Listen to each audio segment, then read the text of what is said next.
Whoa, what the heck do all these magic items do? Hello, it is me, Mr. Magic Items to level 3, and I have read all the magic items from both books so that I can find out what all of their differences are between the 2014 version and this version, the 2024 version.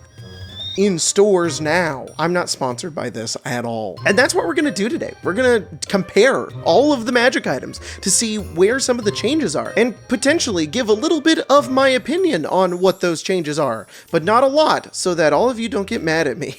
But before we jump into this, I want to give a big shout out to our sponsor, AG1. Today's video is sponsored by AG1. AG1 is your daily drinkable scoop of vitamins, minerals, probiotics, and whole food sourced ingredients in one. It's been helping my whole body, brain, and gut health thrive. AG1 contains prebiotics and probiotics that support your body's gut health. I always feel way less bloated after I drink it. The adaptogens and B vitamins can cover a wide gap in your nutrition to give you a bunch of energy throughout the day. There's no caffeine crash with AG1. It overall just feels really healthy. It comes in this bag, it goes in a canister in your fridge, and in the afternoon is when I like to have mine. It's just a scoop, 12 ounces of water, and you shake. Oh, and you can also add a couple drops of D3 plus K2, which is really great for supporting bone and heart health.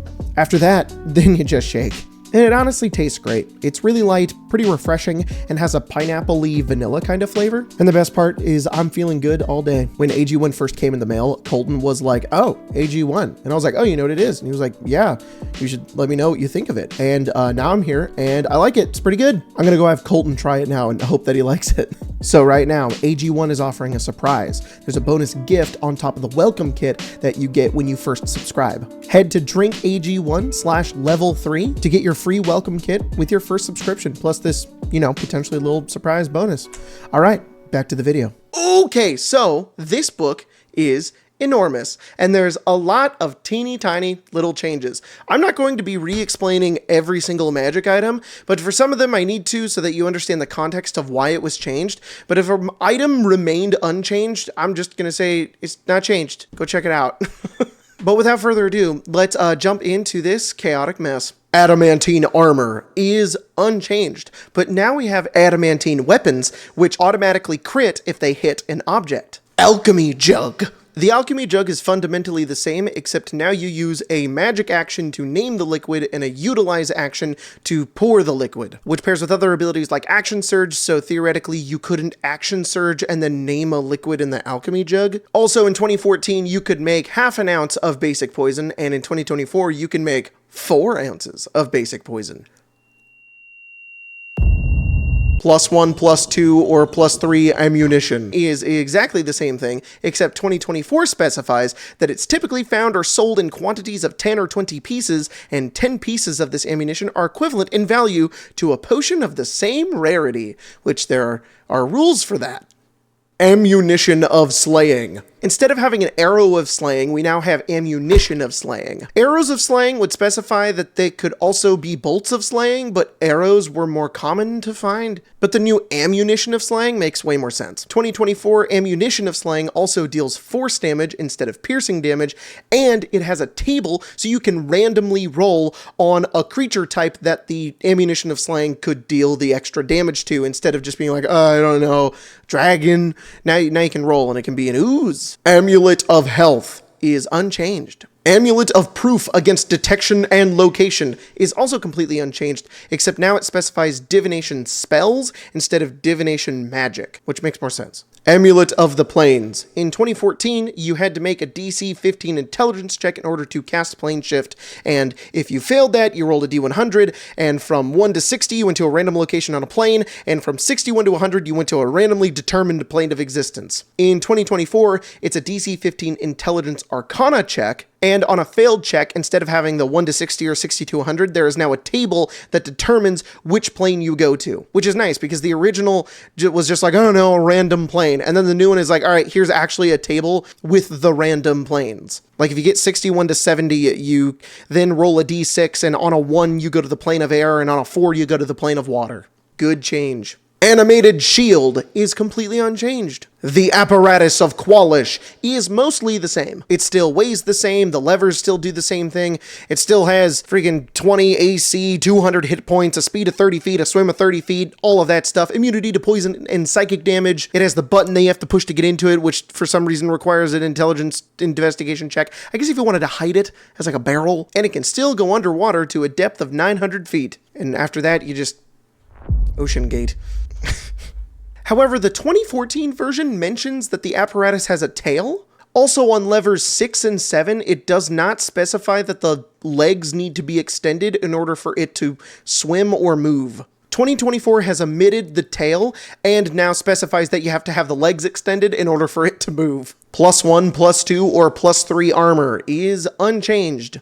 Armor of Gleaming is now in the Dungeon Master's Guide for 2024, where it originally appeared in Xanathar's Guide to Everything. Armor of Invulnerability. In 2014, you were resistant to non-magical damage, and then you could spend an action to become immune to non-magical damage. In 2024, you are now resistant to bludgeoning, piercing, and slashing damage, and you can spend a magic action to become immune to bludgeoning, piercing, and slashing damage for 10 minutes. Armor of Resistance is unchanged. Armor of Vulnerability is unchanged, except for in 2014, it was only plate armor, and in 2024, it now specifies it can be any light, medium, or heavy armor. Arrow Catching Shield is unchanged. The Axe of the Dwarvish Lords, which appears now in the list, because in the 2024 Dungeon Master's Guide, the artifacts now are in the list of all the other magic items, instead of being in a special spot called artifacts like they were in the 2014 Dungeon Master's Guide. And oh my god, this magic item has a lot of changes. So I'm just going to run through the 2014 one really fast, just so you have an idea of what it is. This is an axe, it has cool lore about a dwarf prince who is super awesome, and then the weapon got lost. Neat. The axe is a magic weapon that grants +3 bonus to attack and damage rolls made with it. It also functions as a belt of dwarvenkind, a dwarven thrower, and a sword of sharpness, which are 3 entirely different items just packed into one. You gain random beneficial properties as per all the artifacts do in the game. You get the Blessing of Morden, which if you're a dwarf and you're attuned to it, you have immunity to poison damage, the range of your dark vision increases by 16 feet, and you gain proficiency with artisan's tools related to blacksmithing, brewing, and stonemasonry. And if you're holding the axe, you can use your action to cast the Conjure Elemental spell with it, which only conjures an earth elemental, which works once per dawn. You can also use an action to touch the axe to a fixed piece of dwarven stonework and cast the Teleport spell from the axe once per 3 days, and if it's underground, there is no chance of you, not arriving at your destination. The axe is also cursed. If you are not a dwarf and you attune to it, you take on the physical appearance of a dwarf, and over the course of 7 days, you begin to look like a dwarf, but your statistics are still that of your race. And that can be undone with either Greater Restoration or Remove Curse. And then it also specifies that you can destroy the axe by melting it down in the Earthheart Forge, where it was created. It must remain in the burning forge for 50 years before it finally succumbs to the fire and is consumed, which is pretty cool. Okay. The 2024 Axe of the Dwarvish Lords had the lore at the beginning slightly rewritten. It feels like it reads better to me. It is no longer a Taco Bell Pizza Hut combination. It's not a belt of dwarven kind of dwarven throw and a sword of sharpness all rolled into one. It's still a +3 to attack and damage rolls, and instead when you attack a creature with the axe and roll a 20 on the d20 for the attack roll, the axe deals an extra 20 slashing damage, which mimics that of the sword of sharpness, except sword of sharpness does 14 damage, and it can also lop off limbs. The Axe of the Dwarven Lords doesn't do that. The 2024 version of the axe also has the throne property, and you can do force damage with it, and it flies back into your hand. And it gives you +2 to your constitution, which the Belt of Dwarvenkind did.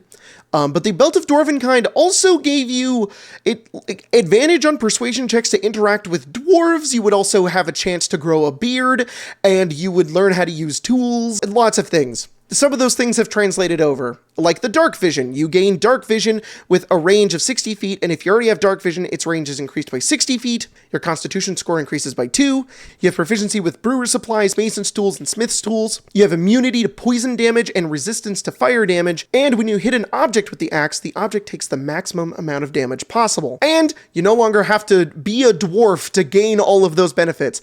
Any species can wield this weapon and gain all the benefits. You can still conjure an earth elemental Elemental, it just is the magic action now, and you don't cast the spell. Instead, it gives you rules on how you can control the Earth Elemental. You still gain the random beneficial properties that all artifacts get. You can still do the teleport thing, and you can still destroy the axe the way that the 2014 version does. They did remove the curse, though, which, good, that's weird. You just slowly start turning into a dwarf, but you aren't a dwarf. You just look like a dwarf? That's weird. Anyways, moving on from that enormous item, Baba Yaga's Dancing Broom. This is a new item that they've added, which is effectively an animated broom that you can control and summon and have fight for you and things like that. Bag of Beans. Bag of Beans had a few changes. Firstly, in 2014, the bag weighs half a pound plus 1/4 a pound for each bean it contains. And in 2024, it weighs half a pound regardless of how many beans are in it. And then once all the beans are used, it becomes a non-magical bag. In 2014, if you dump all the beans on the ground, they explode and catch everything on fire. It's a DC 15 dexterity save, or every creature within a 10-foot radius takes 5d4 fire damage, and flammable objects ignite and burn. In 2024, instead of radius, it specifies that it's a sphere. It also specifies that you take this damage, and it now deals force damage instead of fire damage, and it doesn't ignite things and burn them. Oh, also, it specifies that the beans are destroyed now. Then, some of the various beans and what they can grow have been slightly altered. In 2014, the 2 to 10 effect, which was a geyser that erupts that spouts beer, water, berry juice, tea, various other liquids, would do so for 1d12 rounds, and in 2024, it's 1d4 minutes. On 11 to 20, a treant sprouts, and then there's a 50% chance that it's chaotic evil and attacks, and in 2024, you roll a dice. On an odd roll, it's chaotic evil, and on an even roll, it's chaotic good. On 51 to 60, which is 1d4 plus 8 bright pink toads crawl forth. In 2024, it's 1d4 plus 4 bright pink toads. And then in 2014, from 91 to 99, a pyramid with a 60-foot square base would burst upwards with a mummy lord inside of it. And then on 100, it would be a giant beanstalk that sprouts, that grows to the height of a DM's choice, and it leads to another plane of existence, or a great view, or a cloud giant's castle. In 2024, those are the exact same thing, except the pyramid is now 91 to 95 instead of 91 to 99, and the beanstalk is 96 to 100 instead of just being 100. And from 31 to 40, a campfire with blue flames springs forth, and in 2024, it's a campfire with green flames that springs forth. Green flame! There's a lot of that in 2024, like Hellish Rebuke now is a green flame. I'm pretty sure it's just Chris Perkins being like, I'm gonna put my green flame all over these books. The Bag of Devouring is completely unchanged except for a small thing, which is in 2014, if a creature gets pulled in or if you get pulled in, you can make a strength check in order to escape the bag. In 2024, it's the exact same thing except it's now a strength athletics check. The Bag of Holding is also completely unchanged except for a few small things. The first one being that retrieving an item from the bag requires a utilize action instead of just a regular action. And in 2014, the Bag of Holding weighed 15 pounds, but in 2024, it weighs 5 pounds. Yes! Let's go! The Bag of Tricks no longer weighs half a pound like it did in 2014. It's just a bag. And when you pull a fuzzy little ball out of it and summon a Pokemon, it's now the magic action instead of a regular action. So don't even think about action surging that one. Beads of Force are also exactly the same, except now it's a magic action to throw it, and it's a utilize action to roll around inside of it. Bead of Nourishment and Bead of Refreshment, which were in Xanathar's Guide, are now in the 2024 Dungeon Master's Guide. The Belt of Dwarven Kind is fundamentally the exact same thing. The wording has been slightly updated, but they did include Dwagar into the text. The Belt of Giant Strength is also completely unchanged except for a slight updating with the wording. The Berserker Axe is also fundamentally the exact same thing, except the wording was slightly updated. Black Razor. This is one of my favorite magic items in all of the D&D, and it didn't really see very many changes. The biggest thing is that they've kind of reordered some information to make it a little bit easier to read. In 2014, Black Razor can cast the haste spell once per day. It decides when to cast the spell and maintains concentration on it so that you don't have to. And then in 2024, it's the exact same thing, except it's like specifies that Black Razor concentrates on the spell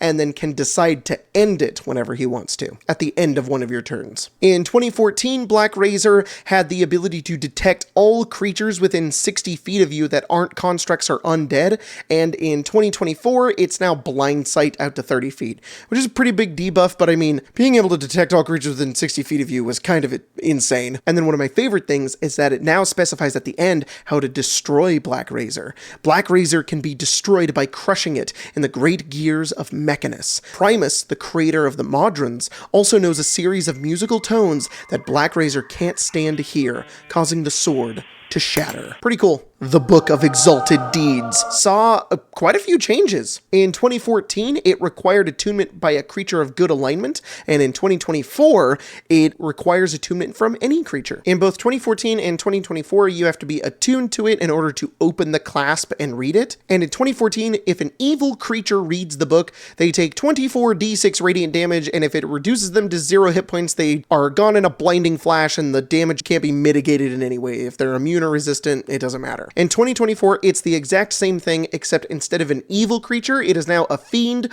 or an undead or a servant of a god from a lower plane, which I think is better. The implications of that are actually kind of cool. Like, an evil creature could read the Book of Exalted Deeds and, like, change. Oh, that's kind of cool. Not if you're a fiend, though. Screw you, dude.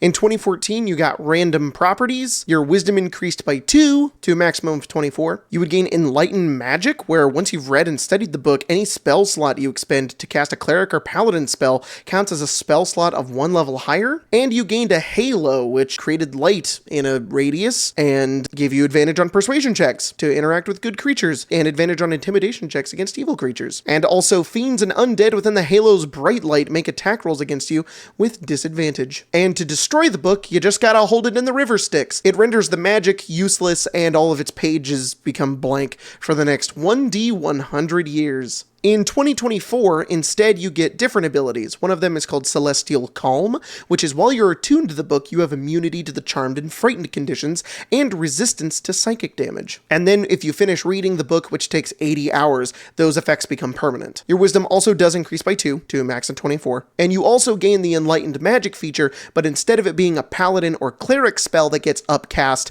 it's now any spell. And you still get the halo and you still get the random properties, and the book can still be destroyed in the exact same way. The Book of Vile Darkness did see a few changes. Most notably that it is now a part of the Vecna's fashion collection of 2023 and 2024, and looks like his skin was stitched onto it. The Book of Vile Darkness now has the new Vecna skin. You can buy it in the Fortnite shop for 20 V-Bucks. This book really says that Vecna recorded in its pages every horrid idea, every corrupt thought, and every example of foul magic he came across or devised. I just think it could look a lot scarier. I don't know. I like that we have new art for it, but I don't even like the original one. I think it should look disgusting. It should look foul. This does not look foul. This looks like a magic item you pick up and go, wow, I get a +1 to my wisdom. That's what it looks like to me. I don't know. In 2014, if a non-evil creature attuned to the book, they had to make a charisma saving throw, and on a failed save, they became neutral evil. In 2024, if a creature that isn't a fiend or an undead attunes to the book, they have to make the charisma saving throw, and if they fail, they turn into a larva? Well, I don't have the stat block for that yet, because it's probably going to be in the monster manual. It's coming out like next year. In 2014, you got 2 abilities from the Book of Vile Darkness, one of them called Mark of Darkness, which gave you a physical disfigurement as a hideous sign of your devotion to Vile Darkness. And you also had an ability called Command Evil, which let you cast Dominate Monster on an evil target. In 2024, you no longer have the disfigurement or the Mark of Darkness aspect of it. I just removed that. And there are instead 4 spells that you can cast from the book once per dawn. And that includes Animate Dead, Circle of Death, Dominate Monster, and Finger of Death. So you're still casting Dominate Monster, you're just getting 3 other spells. The Book of Vile Darkness in 2014 also had a lot of weird specifications that seem to be removed in 2024. Like, if all evil in the multiverse is wiped out, the book turns to dust and is forever destroyed. That just isn't in the 2024 version. Also, there's this section called Vile Lore, where it can give you ideas on what a character might get out of the book itself, like being able to become a lich. And that's also not present in the 2024 version. Wait, actually the 2024 version does include this small paragraph which says, at the DM's discretion, the book might reveal secrets no mortal should know, such as the true names of powerful fiends, foul rites that allow one to transform into a Death Knight or a Lich, there it is, or long-lost spells crafted by beings so evil their names ought to never be spoken aloud. It's kind of hidden in there under the Vile Lore section. It's still in there. So basically the Book of Vile Darkness got slightly debuffed.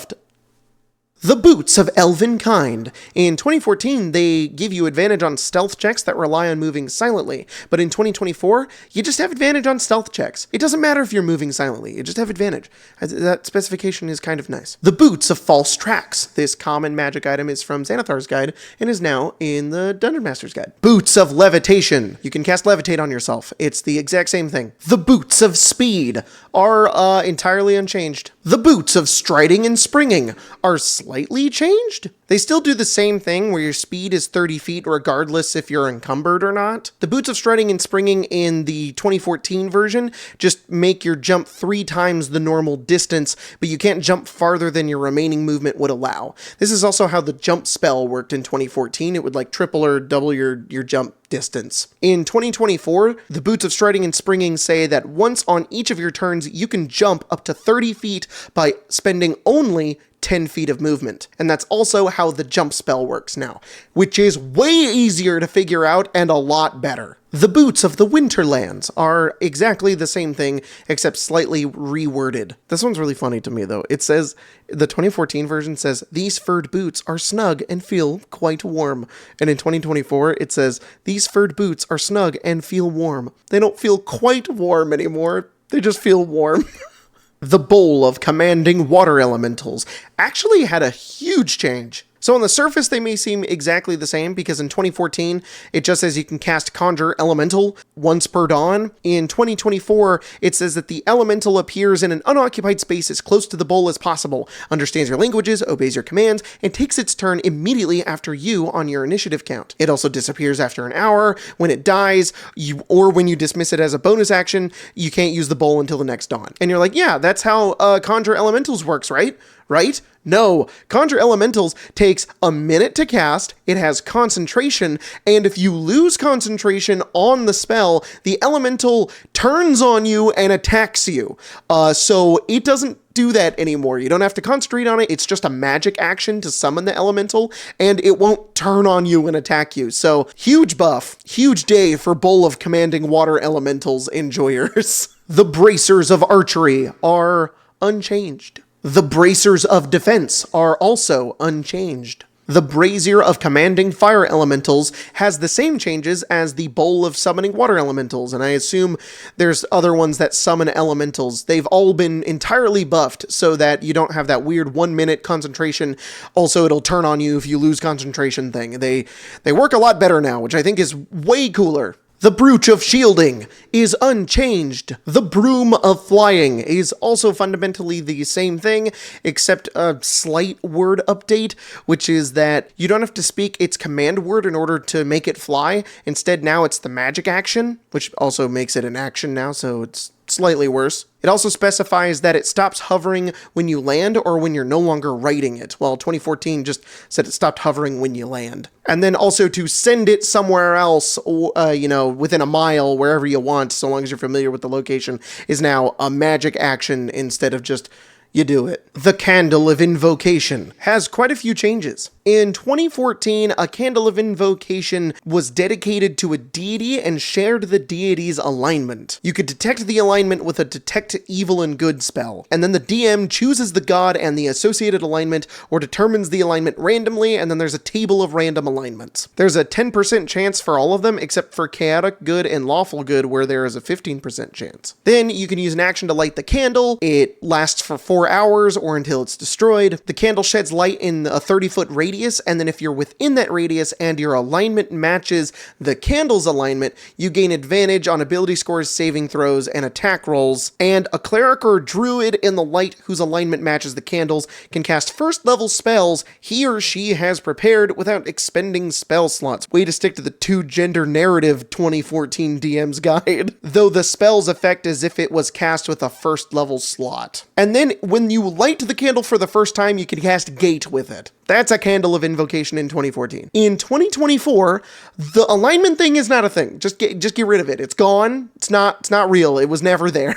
So you can light the candle for 4 hours with a magic action, and if you're within the radius, anybody who's in the radius gets advantage on D20 tests. With D20 tests are anytime you roll a D20. And also clerics and druids have that, they can cast level 1 spells they have prepared without expending spell slots. Or sorry, that's actually 2014. In 2024, you have to attune to the candle, and if you're attuned to it, you gain advantage.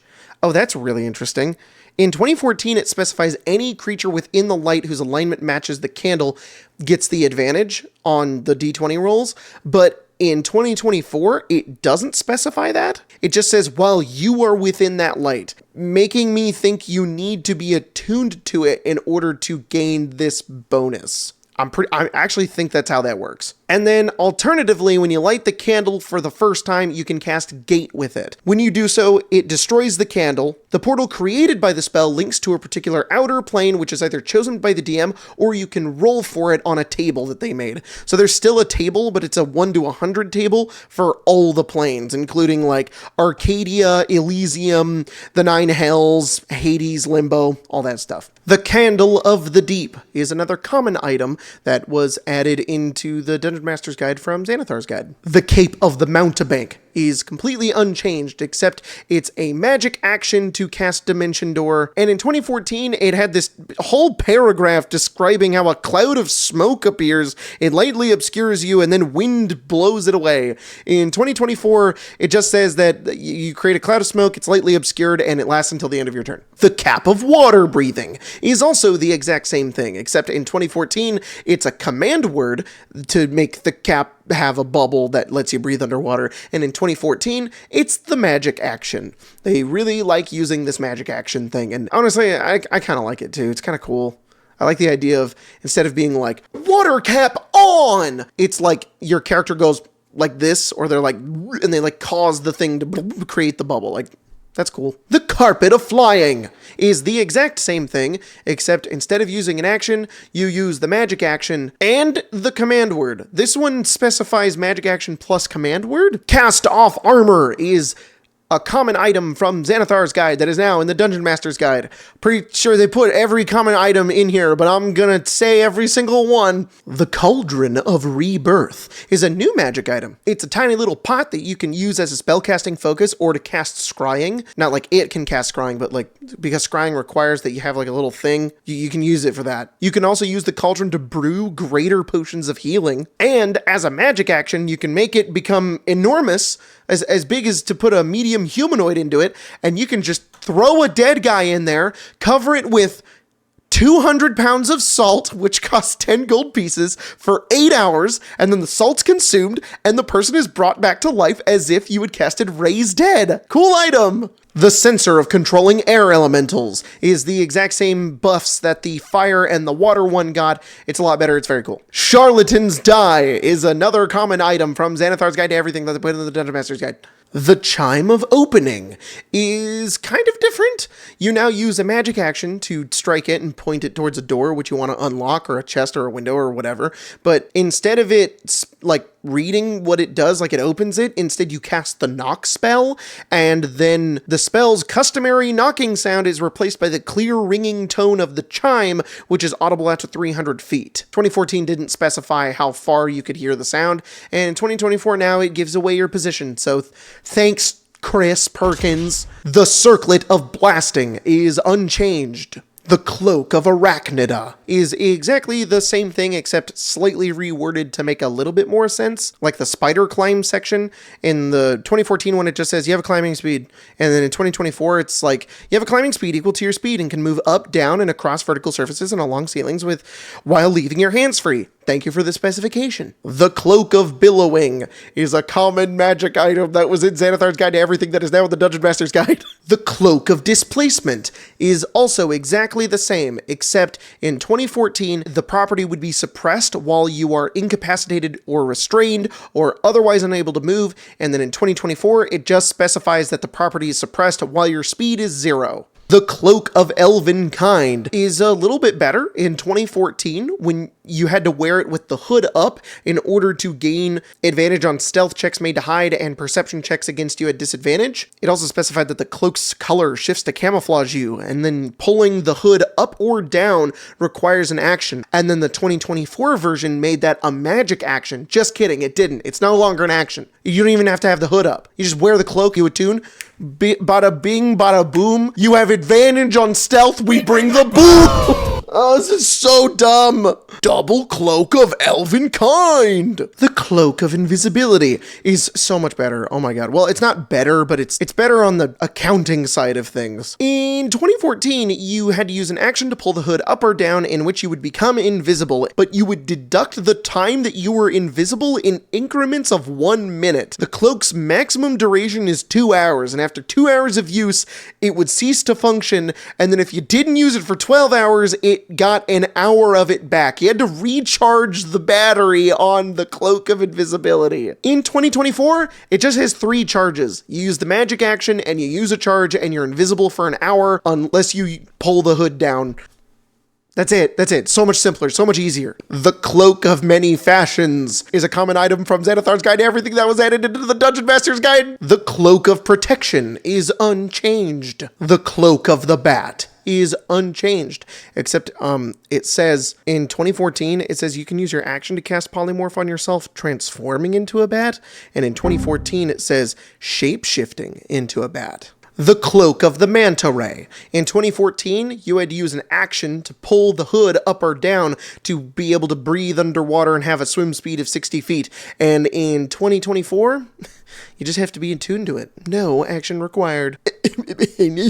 Clockwork Amulet. Common item, Xanathar's Guide, Dungeon Master's Guide. Clothes of Mending. Common Crystal Ball is exactly the same. It is unchanged. And in 2014, under Crystal Ball, you had 3 variants of a Crystal Ball, which are legendary items, and there was a Crystal Ball of Mind Reading, which let you cast Detect Thoughts, and Crystal Ball of Telepathy, which let you cast Suggestion, and a Crystal Ball of True Seeing, which gave you True Sight out to a radius of 120 feet. All these abilities are the exact same thing in 2024, except each Crystal Ball is its own item now, instead of being underneath Crystal Ball. It's now Crystal Ball of Mind Reading, Crystal Ball of Telepathy, instead of, being, it's a thing. Yeah, it has its own area now. You get it. You know what I mean. Cube of Force. Okay, so this one's insane. This one has a huge change. It's funny, in my Dungeon Master's Guide video, when I got to talk to Chris Perkins and James Wyatt, they were telling me about how this item is so broken in 2014, and then Jeremy Crawford came in and rewrote it, and it's much simpler now. So I can't really put that into full effect here without reading both, so that's what's going to happen right now. So the Cube of Force in 2014 is a rare item, a wondrous rare item, and it reads, this cube is about an inch across. Each face has a distinct marking on it that can be pressed. The cube starts with 36 charges, and it regains 1d20 expended charges daily at dawn. You can use an action to press one of the cube's faces, expending a number of charges based on the chosen face, as shown on the Cube of Force faces table. You following? Great. Each face has a different effect. If the cube has insufficient charges remaining, nothing happens. Otherwise, a barrier of invisible force springs into existence, forming a cube 15 feet on a side. The barrier is centered on you, moves with you, and lasts for a minute. Until you use an action to press the cube's 6th face, or the cube runs out of charges. You can change the barrier's effect by pressing a different face on the cube and expending the requisite number of charges, resetting the duration. If your movement causes the barrier to come into contact with a solid object that can't pass through the cube, you can't move any closer to that object as long as the barrier remains. So basically, you have 36 charges, and you push one of the cube faces based on the faces on the table, and then when you do it, you basically, so you have a cube, and then you push a button, and then if there's no charges, nothing happens, but if you push it, then a cube is around you and follows you, but if you go into contact with a solid object that can't pass through the cube, you can't move any closer to that object. So if you go to a wall, you're in a hamster ball, but it's a hamster cube. And then we get 6 faces. Face number 1, which is 1 charge, is gases, winds, and fog can't pass through the barrier. Okay. Number 2 is non-living matter can't pass through the barrier. Walls, floors, and ceilings can pass through at your discretion. Wait, but walls, floors, and ceilings can pass through at your discretion. So that means if the movement causes the barrier to come in contact with a solid object that can't pass through the cube, but you can have non-living matter pass through it.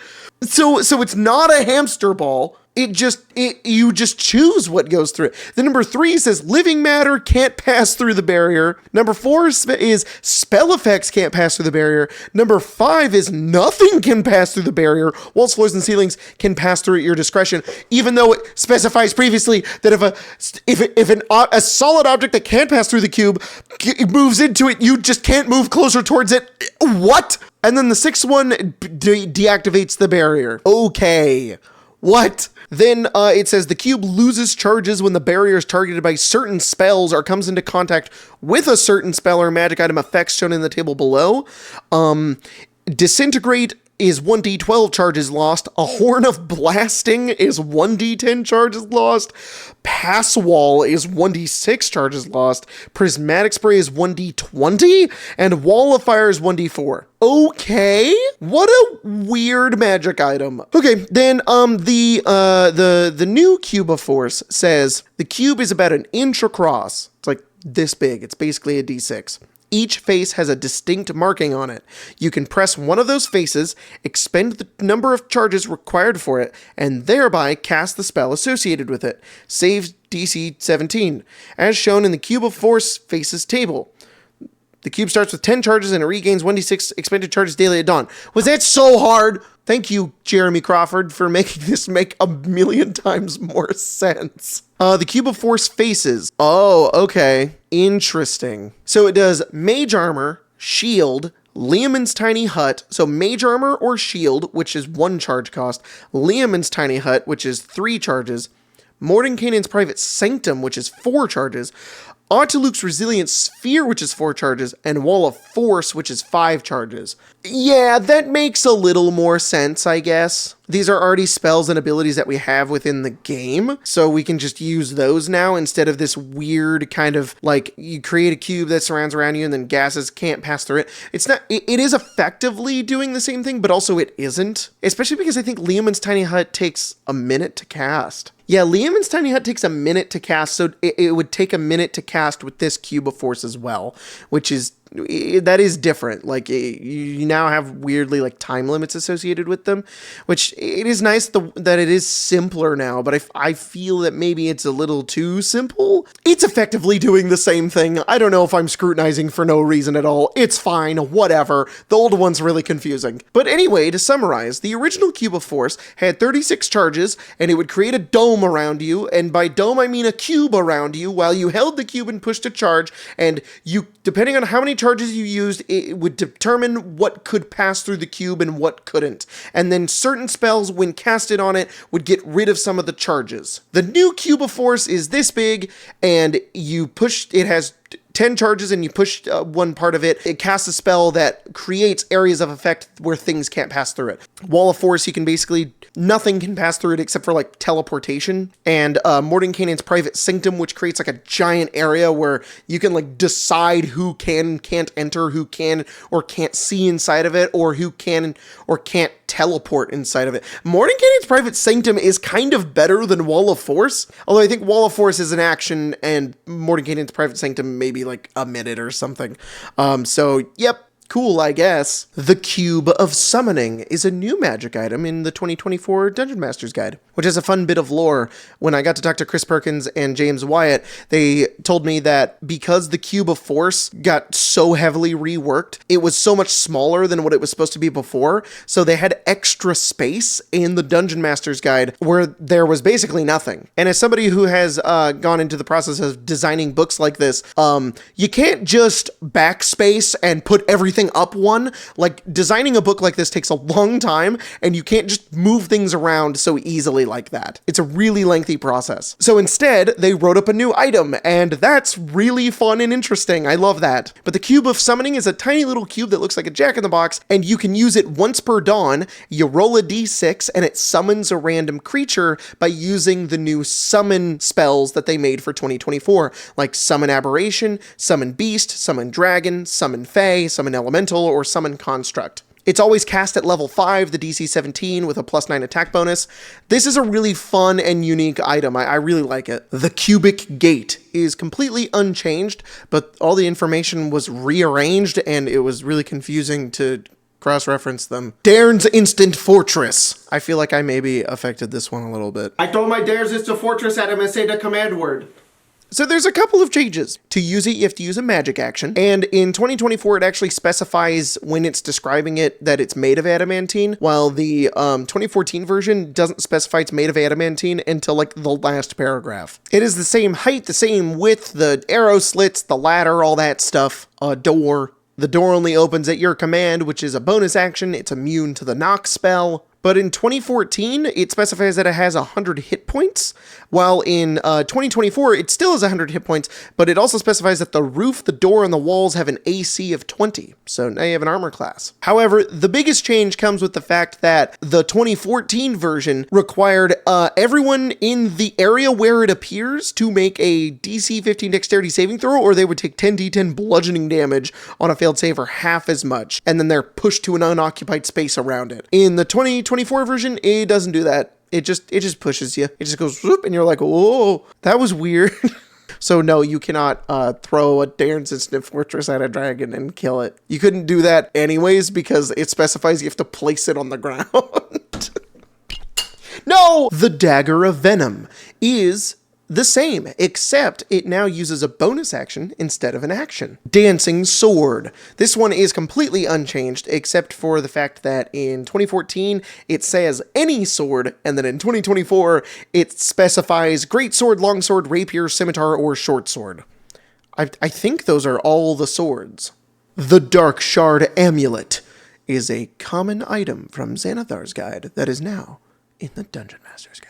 The Decanter of Endless Water is pretty much exactly the same, except it was slightly reworded. So you can use an action to remove the stopper or speak one of the 3 command words, which does different things. And in the 2024 version, it's the exact same thing, except you use a magic action instead. In 2014, the following options were Stream, which produced 1 gallon of water, Fountain, which produces 5 gallons of water, and Geyser, which produces 30 gallons of water in a geyser that knocks people over or can knock objects over. And in 2014, it says that objects are pushed up to 15 feet away from you, and in 2024, it just says they're knocked over by the geyser for some reason. But the most important change is that in 2014, the first command word was called Stream, and in 2024, it's now called Splash.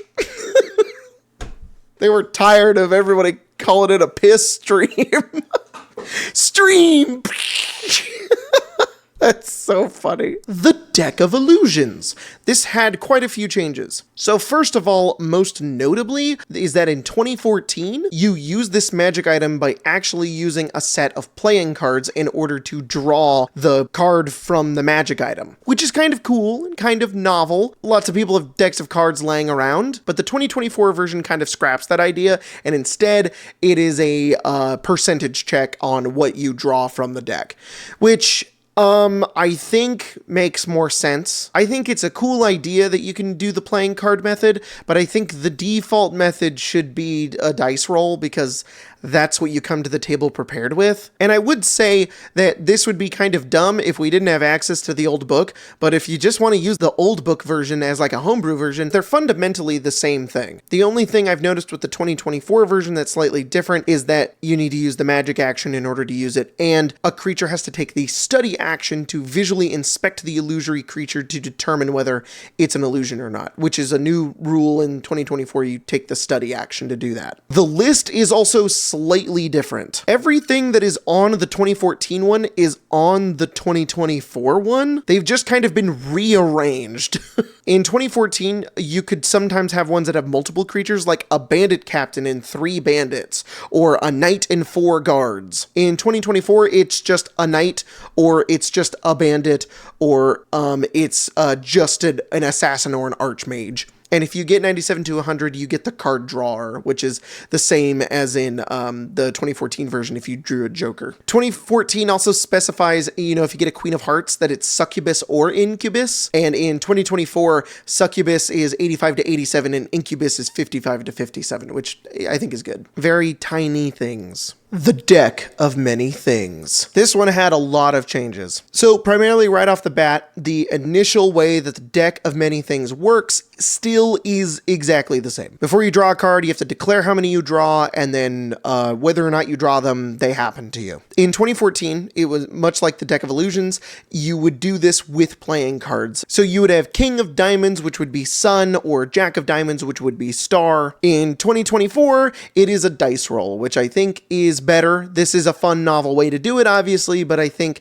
you can even go out. Do you know how many people have a Deck of Many Things that you can go out and buy and do yourself? But I think having a dice roll method is good to have. Some of the abilities from the cards have been changed. In 2014, Balance said that your alignment would change, so you would go polar opposite of whatever you were. Lawful becomes chaotic, good becomes evil, and vice versa.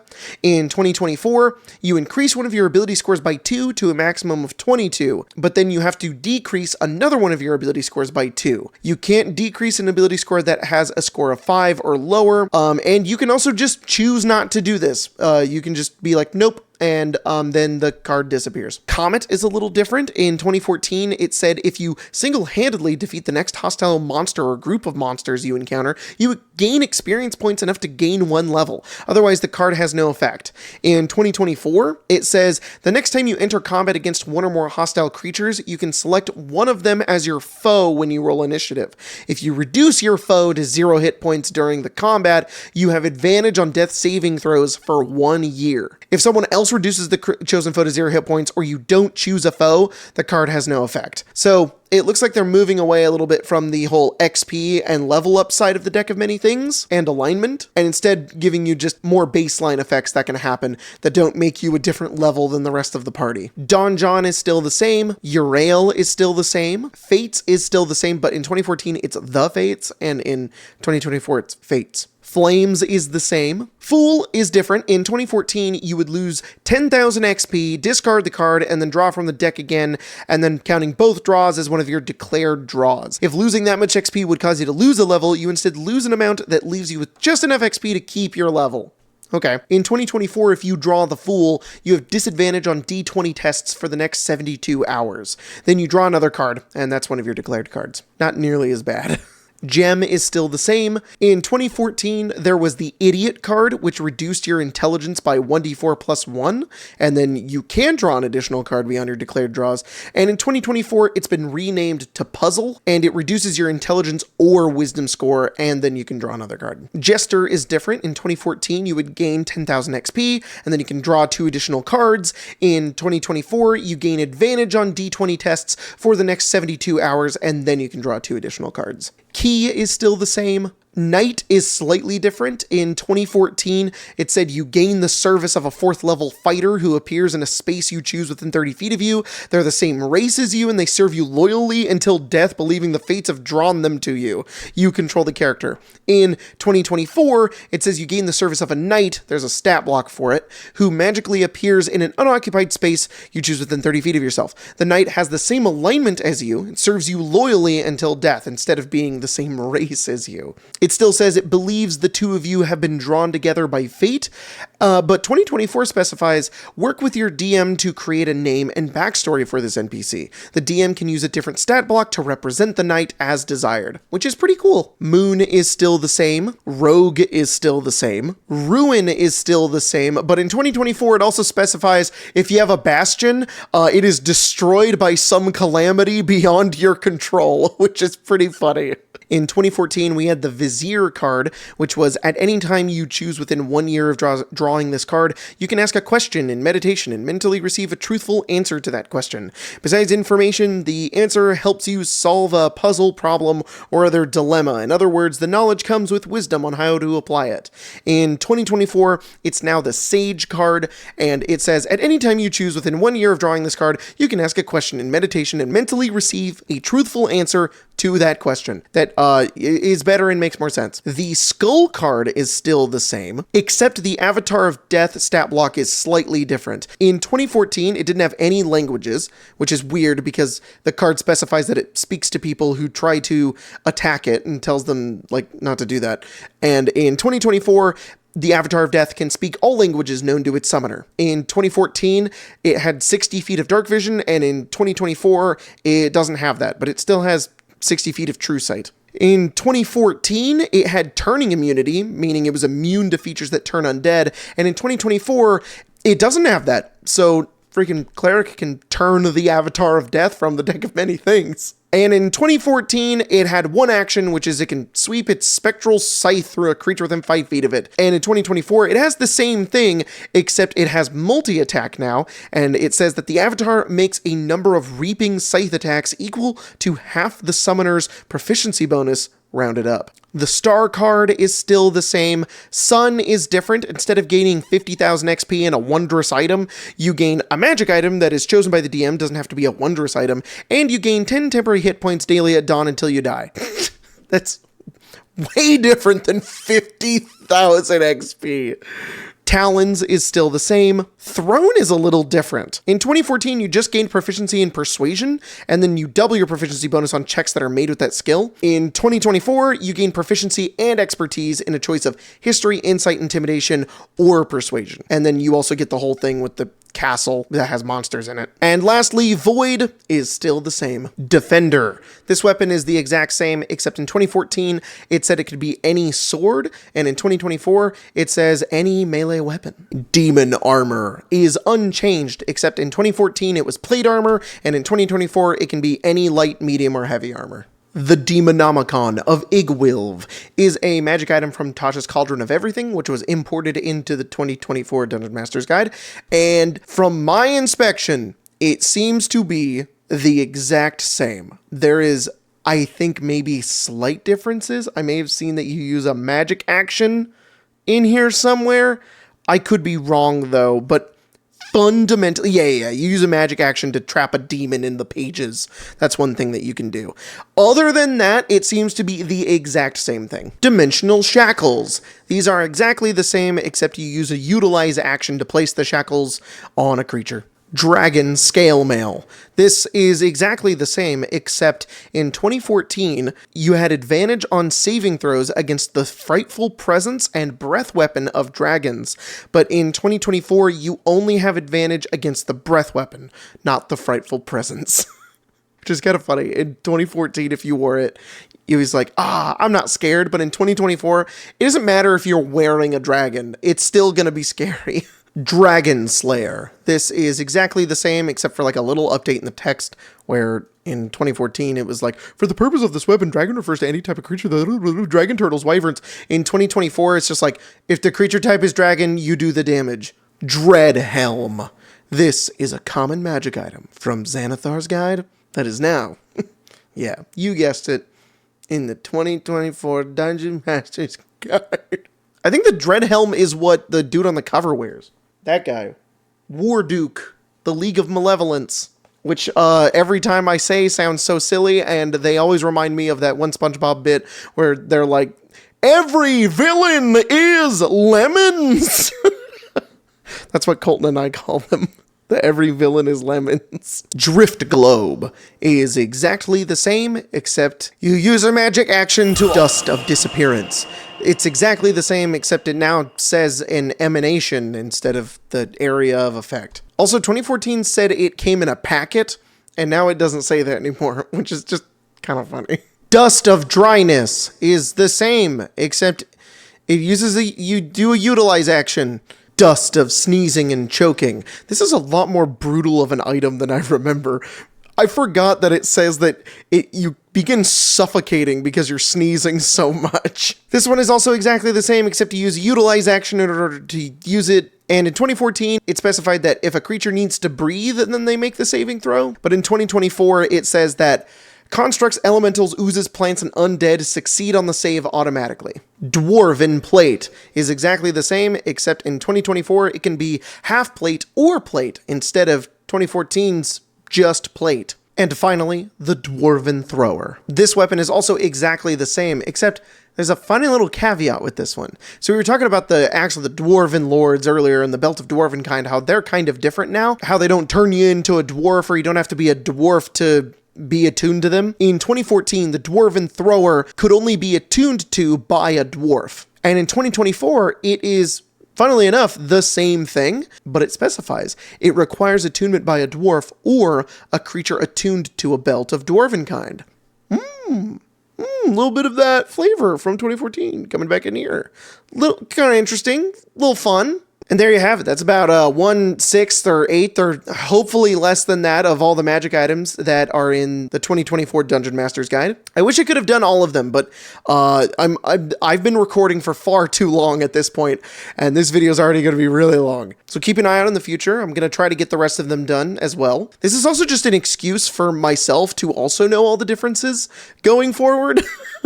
But I hope this video was helpful for you in knowing what the differences are between the two editions. Overall, I feel like a lot of the changes were pretty good. I was a little disappointed by like the Book of Vile Darkness, but I think that's mostly the art, and that's just me being silly. The Deck of Many Things was also a little bit different, which is interesting, but I think it was a better change. Overall, I think a lot of the changes were better. They're a lot clearer on the usage of the rules and the language, and it just makes a lot more sense. Who knows though, there could be some magic item down the road that like they completely and utterly destroyed, and I'll be like, yeah. So far, it looks pretty good. Thanks for watching this video, and I'll see you guys next time. I'm gonna go draw from the Deck of Many Things and teleport away. Oh yeah, it's not at cards anymore. You roll dice on it now, so. Oh!